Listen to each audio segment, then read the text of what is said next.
Hey there, in this video I will be showcasing how to easily build a collision model for a robot in SolidWorks. Let's say you are a part of a team building a mass rover. The mechanical division of the team would build a CAD model fulfilling all the requirements. And for the time being, the model looks something like this. You can download the drawings and the models from the blog post whose link is given in the description. Now, the next step would be to observe how this rover would behave in the actual environment. Gazebo is a powerful simulation tool which can be used to simulate various environments and terrains. To import this rover into Gazebo, you would be required to build a visual and collision model of the robot. Before we proceed further, a side note. Visual and collision models of the bot are a part of the URDF file of the bot. I would be referring to the step files which would be used later in the visual and collision model of the robot as visual and collision model in this as well as coming tutorials. So we will be first building a visual model of the bot and then the collision one. Building the visual model just means building a normal CAD model in SolidWorks.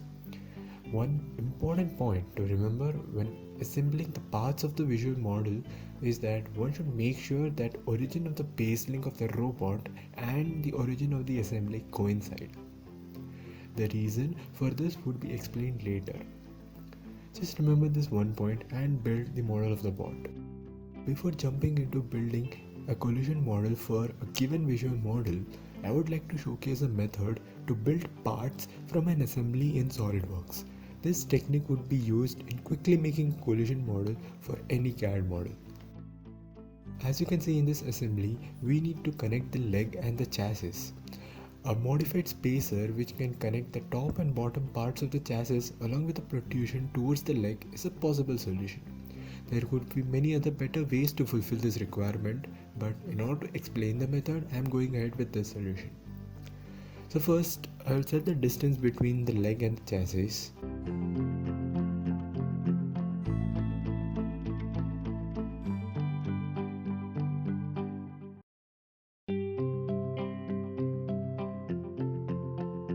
Next, I'll hide the chassis and the leg.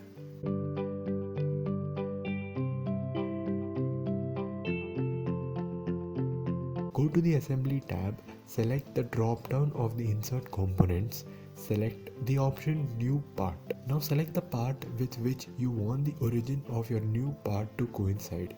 If you don't select any existing parts and click on the empty workspace, then the origin of the new part will coincide with the origin of the assembly. Now make a sketch for the required part.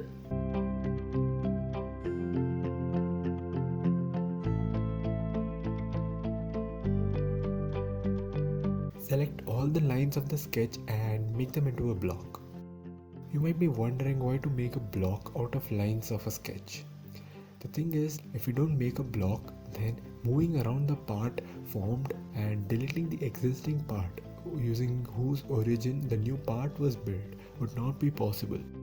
Blocks make it easy to move around sketches as there is no need to define constraints for them. Now extrude and make the solid.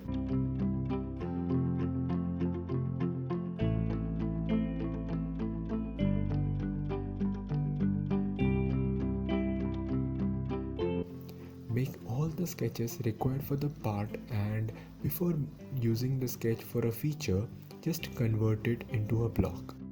And what you're seeing now is a fast forward.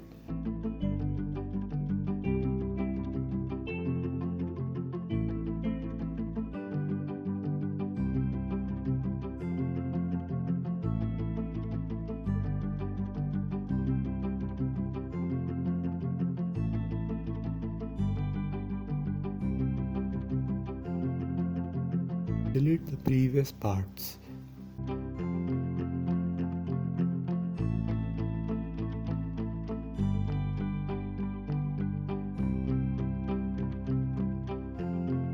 And mate the new part with other parts.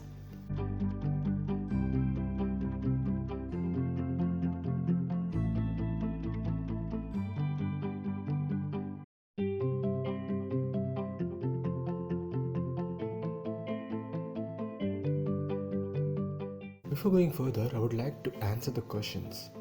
Why would you want to create a collision model which looks different from the visual model? You can use the same one, right?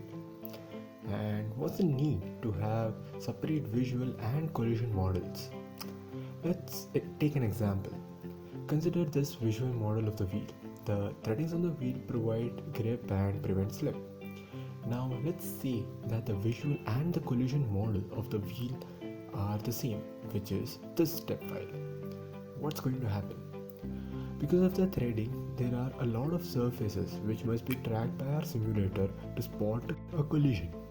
This would take a lot of processing power, make the simulation relatively slower, and reduce the real-time factor.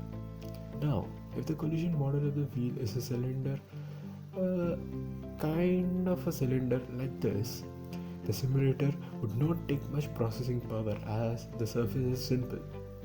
The friction between the wheel and the ground can be modified in this case to match the actual friction between the wheel with the threadings and the ground. Processing power is reduced in this case, but the simulation accuracy is a bit hampered. Hence, having two separate visual and collision models aid in making a trade-off between the simulation accuracy and processing power. Now finally, let's start making the collision model. So there are two ways to do this. In the first way, we'll be making collision model for each part. Now let's open the part whose collision model you want to make.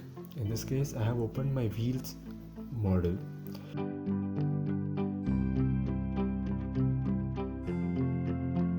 In the right pane, select the configurations tab and create a new configuration. Name the configuration as collision because it's a collision model. Now we have two configurations for this part. One is the default, which will be our visual model, and the second is the collision one. Now select the collision model and start building a collision model around the visual one with the method just described. What you're seeing now is the way how I build it.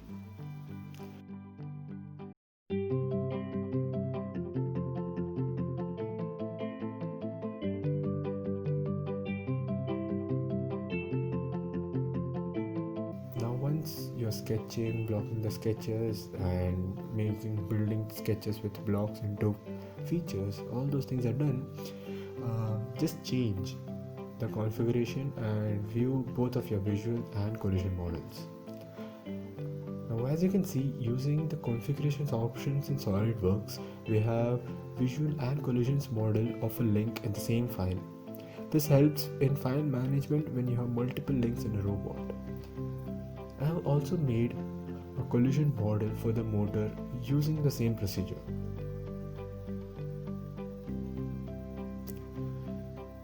Now go to the assembly and create another configuration in the assembly and again name it, we all know, collision. Select the collision configuration.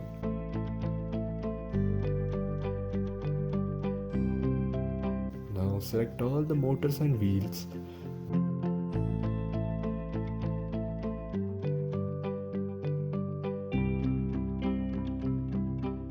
Right click, select the configure properties option.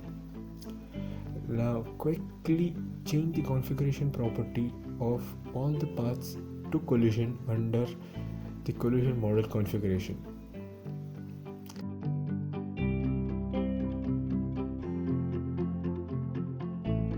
Done. The collision model for wheels and motor is ready. Now for the red and the blue legs, we will be using the visual model as the collision model. In the next video, I'll describe a second method of building a collision model, and using that method, we would build the collision model for the chassis. Thank you.